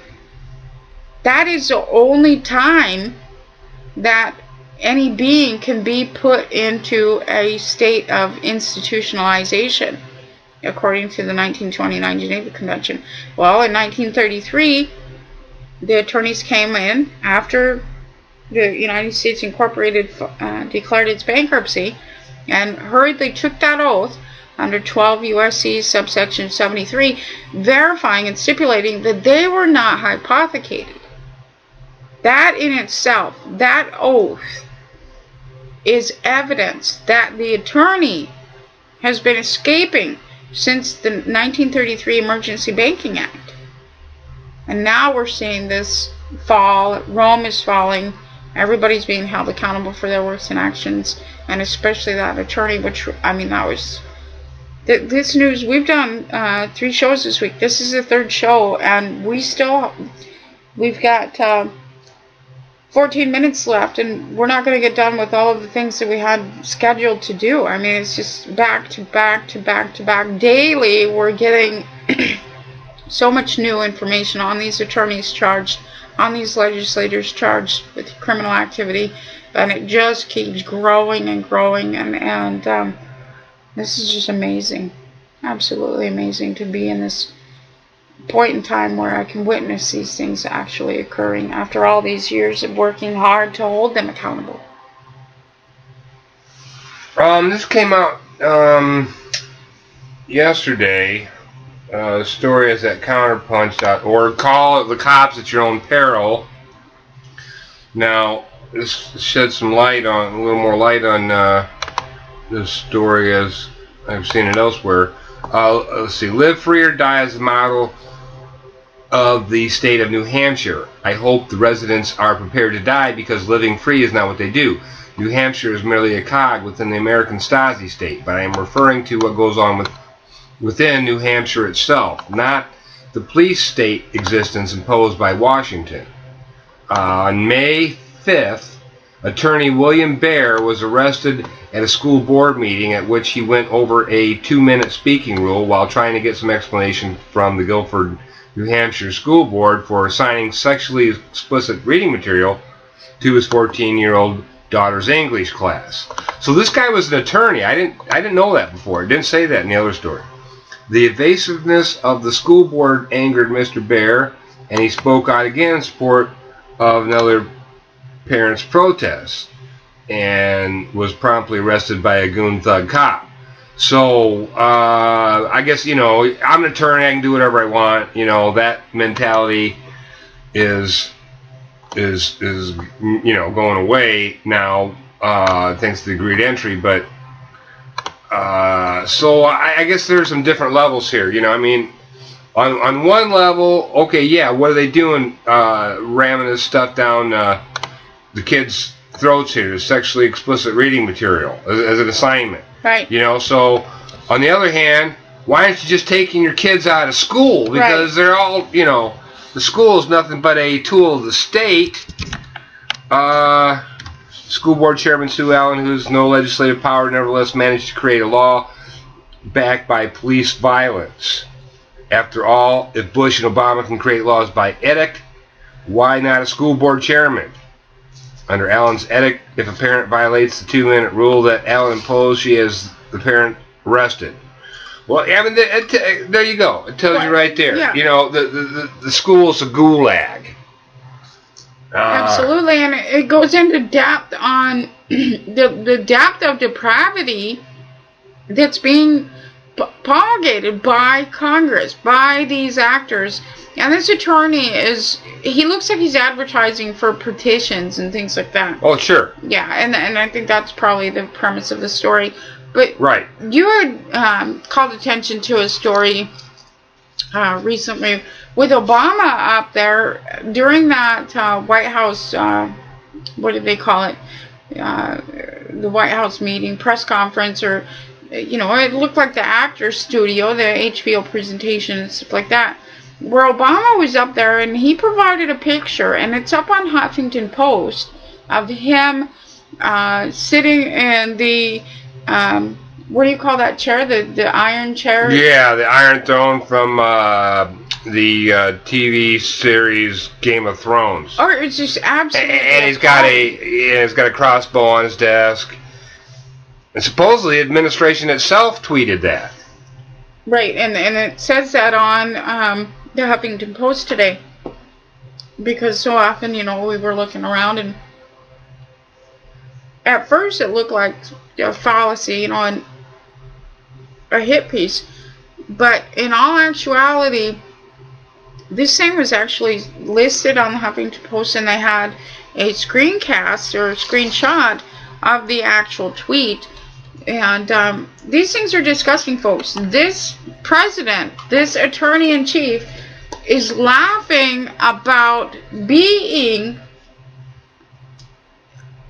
the same as this King Joffrey. Now, I've seen several of the Game of Thrones, and this king, I think the worst one so far was season 2, episode 4, where he had been given prostitutes by his uncle, and they were in his room, and they were going to perform whatever actions necessary as prostitutes for the king. And he had one of the prostitutes beat the other into absolute disaster state. Well, later he just kills one with a crossbow. Right, and the same thing. He kills people, hangs their head on stakes. This is not a joke, folks. You are patronizing and calling this monster who assimilates with this King Joffrey your president, your government. Yeah, and he's got dominion over the 7 kingdoms, if you will, because under that Atlantic Charter, it doesn't matter what country the attorneys are telling you you're from, you're all there at the behest of the United States Congress to offset the congressional bankruptcy. And it's the same concept. Congress got global governance over 7 continents in 1941 with the Atlantic Charter. This is not funny. Yeah, so we've had King Joffrey since 1941, essentially. Right, and this Obama, I don't care what color he is, what religion, what he states he is, what titles he's got, he is proud and displaying that he is associated with and akin to this King Joffrey. If that does not tell you what you're facing, if you continue to patronize that thing, I don't know what does, and I don't know how to reach you. These things are horrifyingly bad. And you can see this at Huffington Post, which is mainstream media. It's run and maintained by the Broadcasting Board of Governors, and they're giving you notice. This is public notice that you have a King Obama up there that enjoys such practices if he's maintaining this. And of course it's photoshopped, of course those things, but it came out of the White House. The screenshot actually maintains the tweet that was tweeted. The original tweet came out of the White House, at White House, and the Westeros Wing, hashtag WHCD 9:34 p.m. the 3rd of May 2014. There have been 8,357 retweets, 5,813 favorites.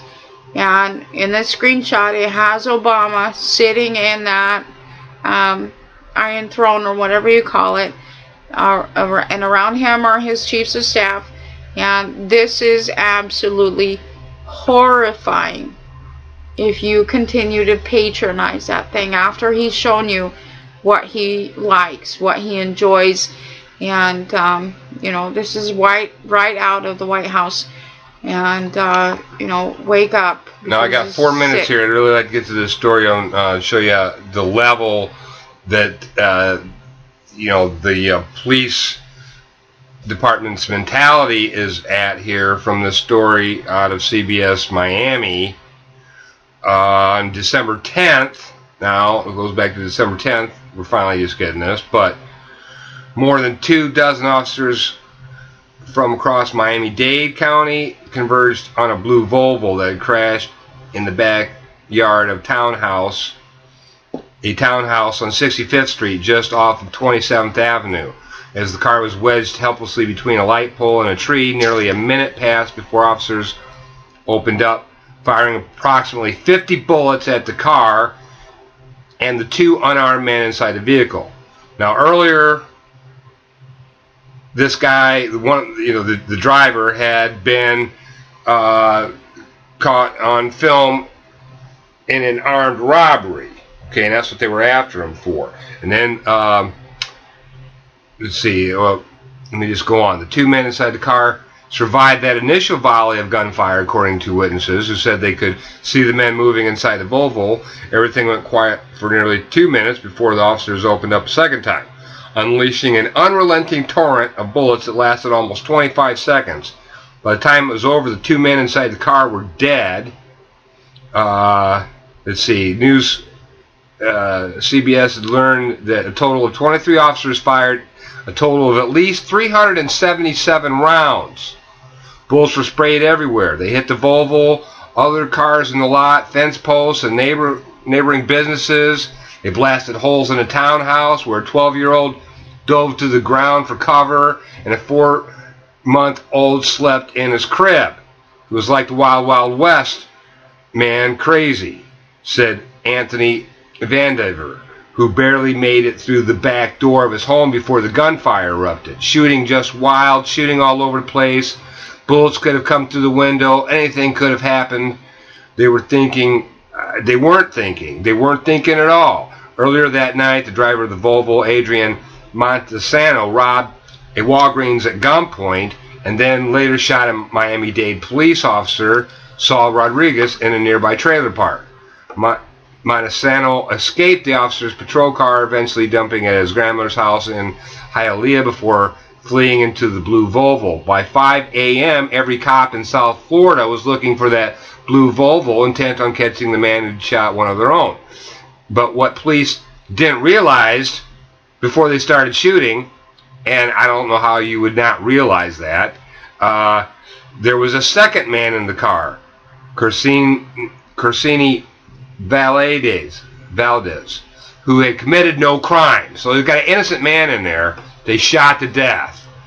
And in fact, CBS News was the first to report both men inside the Volvo were unarmed at the time police caught up with them. Montesano and Velez were killed by dozens of rounds that tore through their bodies. But Montesano and Velez weren't the only ones struck. 2 Miami-Dade police officers were hit as well, caught in the crossfire. One officer was shot in the arm. The second was hit in the arm and grazed in the head. If the bullet had stuck just a half inch to the side, the officer would have been killed. The sound of gunfire was deafening, literally deafening. 2 Miami police officers sustained ruptured eardrums from the cacophony of shots. Let's see, spent the last 5 months here piecing this together according to the story. But the point of the matter is this is evidence that police are not protecting humanity. No, Walgreens. They're protecting what? Right. And ultimately, those 2 men, one of them an innocent victim, bystander, were not armed when they were gunned down by law enforcement. And these types of things, we've seen this in the past when Al Capone got ruled on. He was working for Anheuser-Busch, which is one of the leading members of the Association of Corporate Counsel, things like that. And these things are just sick. Let's see. As the smoke cleared and the sun begins to rise, officers drag Montesano and Vlad's bodies from the car. Although he appears dead, they decide to transport Vlad's to Jackson. Slowly, neighbors came out of their homes. The policemen that had on the black and white vests were out there laughing like it was so funny, said one of the neighbors, because they got a free shot off of them people. Shooting all them bullets like that don't make no sense. Sick. Well, it's midnight, everybody, and it's time for us to go elsewhere. Be well. Thank you for joining us for the public live every Friday night, right here with Bo and Tammy. Be well. All right, bye.